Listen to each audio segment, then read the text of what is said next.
Le plus grand mime du monde a inventé l'art du silence pour une raison très précise. Il devait garder des enfants juifs silencieux pendant qu'il les faisait traverser une forêt vers la Suisse. De nuit, avec des patrouilles allemandes partout. Marcel Mangel, juif, strasbourgeois, 19 ans. Quand les nazis envahissent la France, il fuit avec sa famille à Limoges et prend un faux nom, Marceau.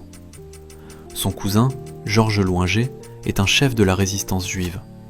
Il organise l'évacuation de milliers d'enfants juifs orphelins recueillis par l'OSE, l'œuvre de secours aux enfants, et il a besoin de Marcel. Le problème, comment faire passer des dizaines d'enfants terrorisés à travers la gare d'Annemasse, en Haute-Savoie, une ville bourrée de miliciens et d'Allemands, sans éveiller les soupçons.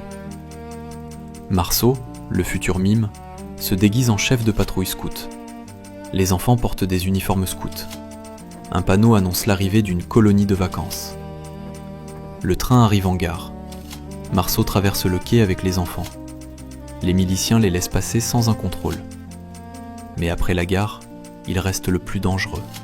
Une forêt, de nuit, dans le silence le plus absolu, jusqu'à la frontière suisse. Et c'est là que Marceau utilise le mime. Il fait rire les enfants quand ils ont peur, il les fait taire quand il y a du danger. Il les rassure sans prononcer un mot. Parce qu'un seul cri, un seul bruit, et c'est la mort pour tout le monde. Entre 1943 et 1944, 1 millier d'enfants juifs sont sauvés par ce réseau. Marceau, le jeune résistant, accompagne les convois jusqu'aux passeurs à chaque fois. Mais il y a une personne que Marcel Marceau n'a pas pu sauver. Son père, Charles Mangel, est arrêté par la Gestapo et déporté à Auschwitz. Il n'en reviendra pas. Après la guerre, Marcel Marceau crée Bip, un clown silencieux au visage blanc qui ne s'exprime que par gestes. Il devient le plus grand mime de l'histoire. Et pendant 56 ans, il ne dit pas un mot sur ce qu'il a fait pendant la guerre. Ce n'est qu'en 2001 qu'il brise le silence pour la première fois.